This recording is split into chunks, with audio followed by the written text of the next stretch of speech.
देखो, आज तक आपने जितने भी भक्तों की कथा सुनी, जिनमें से कितने ही ऐसे भक्त हुए जिन्होंने बिहारी जी से प्रेम किया। आपने सुना होगा कि वो दुनिया से ठोकर खाकर वृंदावन आया और हमारे बिहारी जी का जैसे ही दर्शन किया तभी उसे बिहारी जी से प्रेम हो गया और फिर वो भक्त वृंदावन छोड़कर कभी वृंदावन से बाहर नहीं गया। आखिर ऐसा क्या होता है जब बिहारी जी के दर्शन होते हैं जो फिर यहाँ से कोई लौटकर वापस उस संसार में नहीं जाता? देखो, ऐसे कई प्रेमी भक्त हुए हैं। आपने अभी कुछ समय पहले ताज बेगम जी की कथा सुनी। वो भी वृंदावन जब आई तो जैसे ही उन्होंने बिहारी जी का दर्शन किया वो फिर हमेशा हमेशा के लिए उनकी ही हो गई। आज भी रमन रेती में उनकी समाधि है। ऐसे ही काले खां हुए, रसखान हुए, मीरा जी ने भी उनसे बहुत प्रेम किया। ऐसे अनेकों भक्त हुए जो उनके प्रेम में मर मिटे। ऐसा क्या घटित होता है जो फिर लौटना नहीं होता?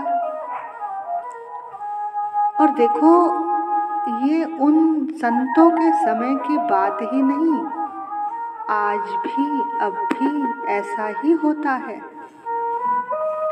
यहाँ कितने ऐसे संत हैं, भगत हैं जिनके पास न रहने की जगह है, न कपड़ा, न मकान, लेकिन वो पड़े हुए हैं यमुना के तट पर बिहारी जी के, राधा रमन जी के, राधा वल्लभ जी के चरणों में, सिर्फ और सिर्फ उनकी एक झलक पाने के लिए। और देखो, यहाँ हमारे वृंदावन की इतनी कृपा है, इतनी कृपा है कि जो भक्त यहाँ आकर उनके चरणों में समर्पित हो जाता है और पड़ा हुआ है, उसके रहने खाने की व्यवस्था फिर किशोरी जी स्वयं करती हैं। वो किसी को भूखा नहीं रखती। किशोरी जी एक माँ बनकर फिर उस भक्त की देखभाल करती हैं। हम किसी और की क्या बात कहें, हम भी पड़े हैं उनके चरणों में। आए थे उनके दीदार को, आए थे उनके दीदार को, क्या पता था कि आकर के लुट जाएंगे, क्या पता था कि आकर के लुट जाएंगे।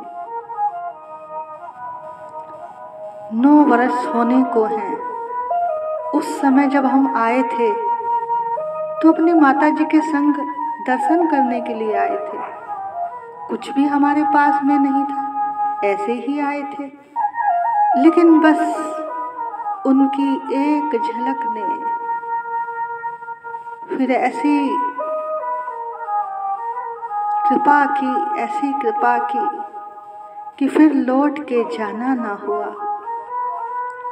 और हमारी किशोरी जी ने हमें संभाल लिया, अपना बना लिया। देखो भैया, ये वृंदावन प्रेम की भूमि है। ये हमारे प्रियतम का निज घर है। ये कोई तीर्थ नहीं है। तीर्थ पर जाने से तो पुण्य मिलता है, पर यहाँ आने से तो हमारे प्रिया प्रीतम का दर्शन होता है। यहाँ यमुना जी की निर्मल धारा बहती है। ये यमुना जी क्या है? हमारे प्रिय प्रीतम का ही प्रेम जो है वही यमुना जी है। गंदगी से भरा मैला कुचैला जीव यहाँ जब वृंदावन में आता है तो यमुना मैया उसको अपनी गोद में लेकर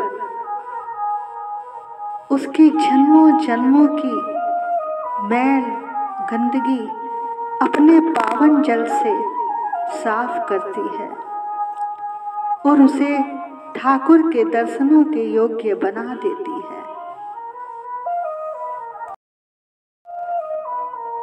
वृंदावन को वास भला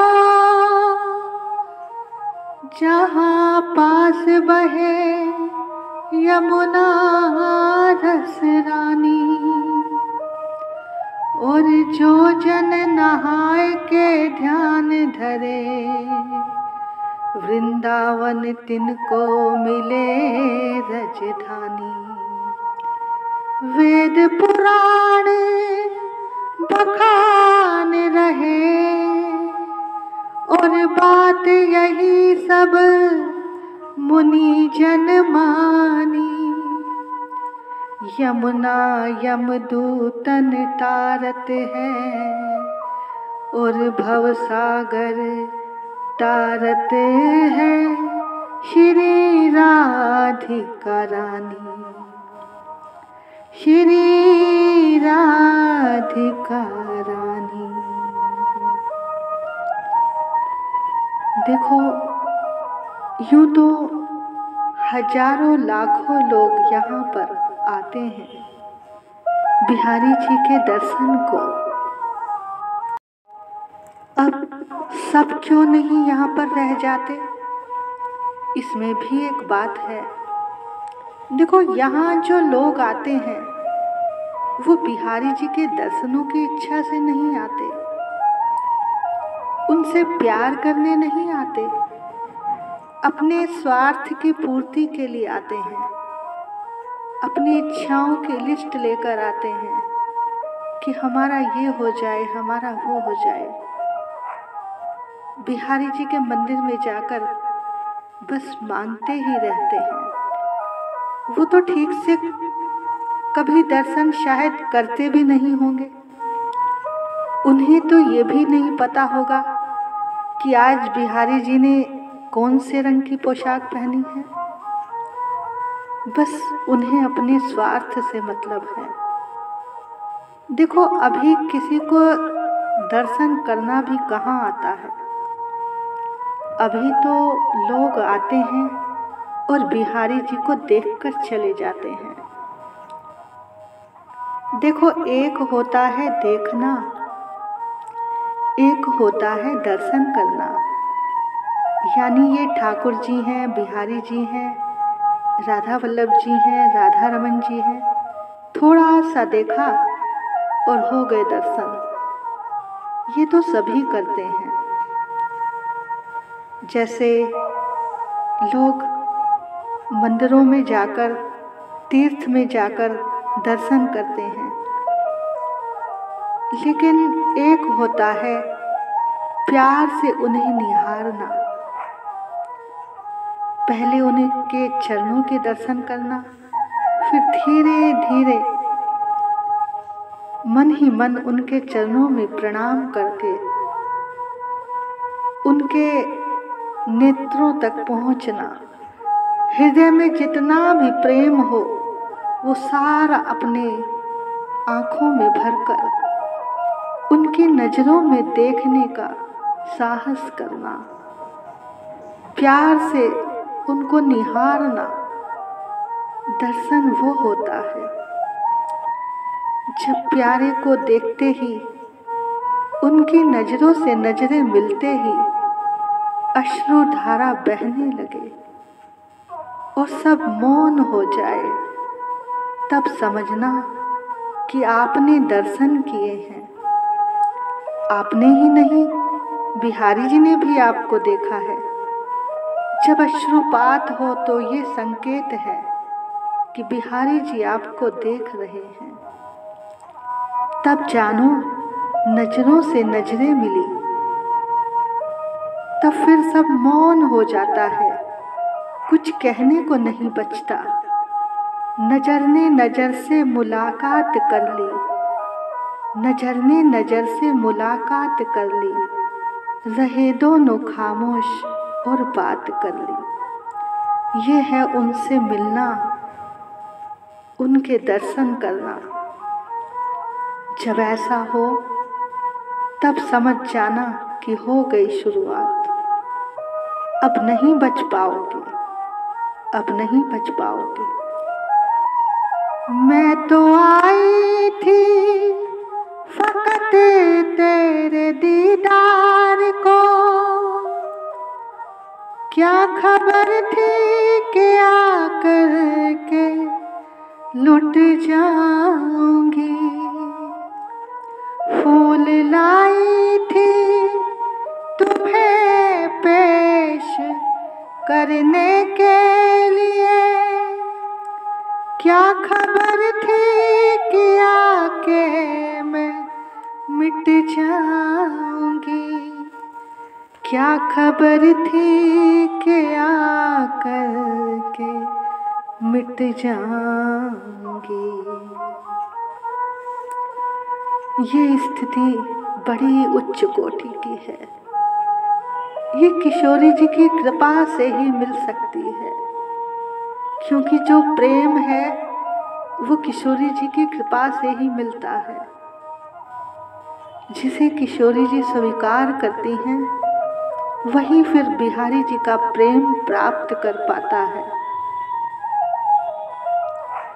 इसके लिए सबसे पहले किशोरी जी आपके जीवन में किसी प्रेमी संत या गुरु को भेजती हैं। ये रस ऐसे ही प्राप्त नहीं होता। जब अनेक अनेक जन्मों की भक्ति संचित होती है तब भगवान से प्रेम होता है, तब उनकी भक्ति होती है। जब संत जनों गुरुजनों की कृपा एकत्रित होती है तब भगवान से प्रीति होती है। अब मोहे राम लागत हैं मीठे, तब प्रभु मीठे लगने लगते हैं। सत्संग और इन प्रेमी भक्तों की कथा की कृपा से जब आप प्रभु का यश गुण सुनते हैं, उनकी महिमा सुनते हैं, तभी तो आपका भी मन करेगा ठाकुर के दर्शन करने का।